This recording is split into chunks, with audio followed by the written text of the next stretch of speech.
ओम नमो भगवते वासुदेवाय नमः। ओम नमो भगवते वासुदेवाय नमः।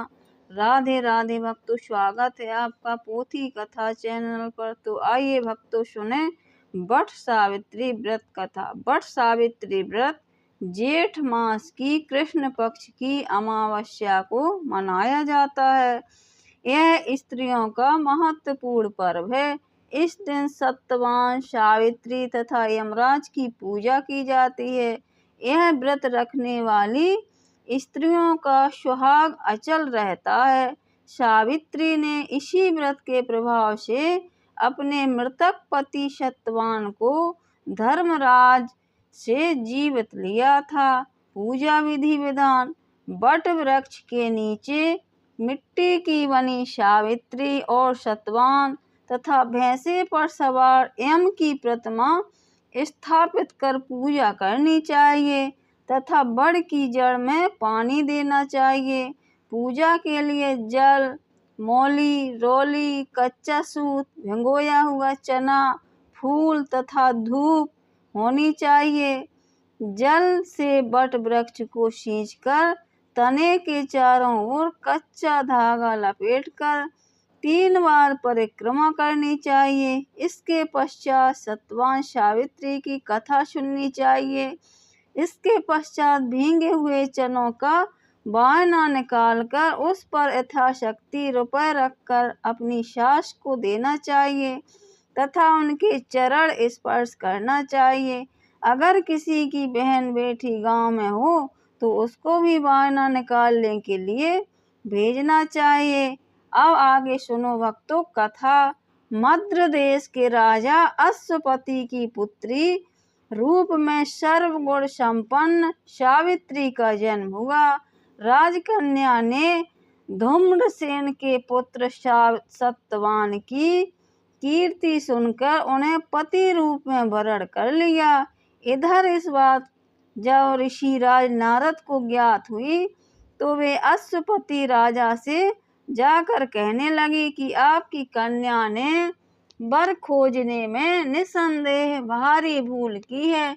सत्यवान गुणवान तथा धर्मात्मा भी है, परंतु वह अल्पायु है और 1 वर्ष के बाद ही उसकी मृत्यु हो जाएगी।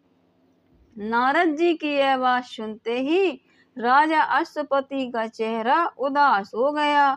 उन्होंने अपनी पुत्री को समझाया कि ऐसे अल्पायु व्यक्ति के साथ विवाह करना उचित नहीं है, इसलिए कोई अन्य वर चुन लो। इस पर सावित्री बोली, पिताजी, आर्य कन्याएं अपना पति 1 बार ही वरण करती हैं।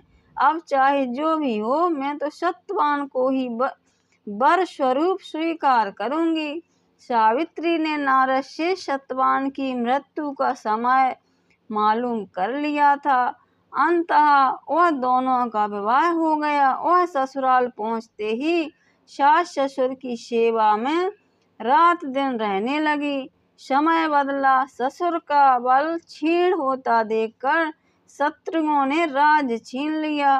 नारद का वचन सावित्री को दिन प्रतिदिन अधीर करता रहा। उसने पति की मृत्यु का दिन नजदीक आने से 3 दिन पूर्व से ही उपवास शुरू कर दिया। नारद द्वारा कथित निश्चित तिथि पर पितरों का पूजन किया। नित्य की भांति उस दिन भी सत्यवान अपने समय पर लकड़ी काटने के लिए चला तो सावित्री भी सास ससुर की आज्ञा लेकर वन चलने को तैयार हो गई। सत्यवान वन में पहुंच पर लकड़ी काटने के लिए वृक्ष पर चढ़ा। वृक्ष पर चढ़ने के बाद उसके सिर पर भयंकर पीड़ा होने लगी। वह नीचे उतरा। सावित्री ने उसे बड़ के पेड़ के नीचे लिटाकर उसका सिर अपनी जांघ पर रख लिया। देखते ही देखते यमराज सत्यवान के प्राणों को लेकर चल दिए। सावित्री सत्यवान को वट वृक्ष के नीचे ही लटाकर यमराज के पीछे पीछे चल दी। पीछे आती हुई सावित्री को यमराज ने उसे लौट जाने का आदेश दिया। इस पर वह बोली, महाराज, जहाँ पति वहीं पत्नी, यही धर्म है, यही मर्यादा है। सावित्री की धर्म निष्ठा से प्रसन्न होकर यमराज बोले, पति के प्राणों के अतिरिक्त कुछ भी मांग लो। सावित्री ने यमराज से सास ससुर के आंखों की ज्योति और दीर्घायु मांगी। यमराज तथास्तु कहकर आगे बढ़ गए। सावित्री भी यमराज का पीछा करती रहीं।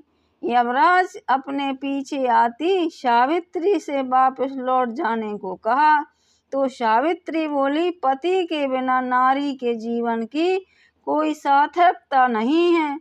यमराज ने सावित्री के पतिव्रत धर्म से खुश होकर पुनः वरदान मांगने के लिए कहा। इस बार उसने अपने ससुर का राज्य वापस दिलाने की प्रार्थना की। तथास्तु कहकर यमराज आगे चल दिए।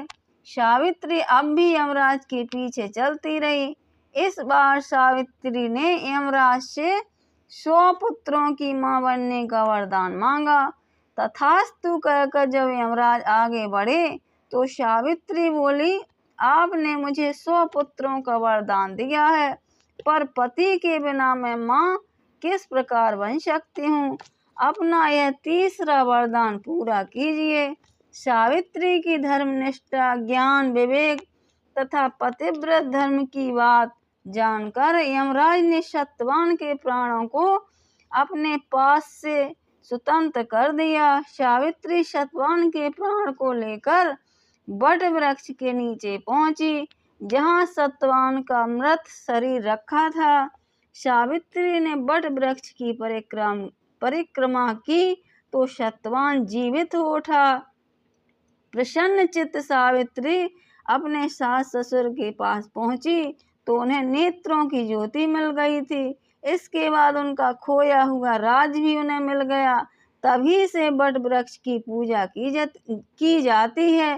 हे वट देवता, जैसे सावित्री को सुहाग दिया वैसा ही सबको देना। जय बोलो वट वृक्ष की जय। जय बोलो कृष्ण कन्हैया की जय। जय बोलो बांके बिहारी मुरली मनोहर की जय।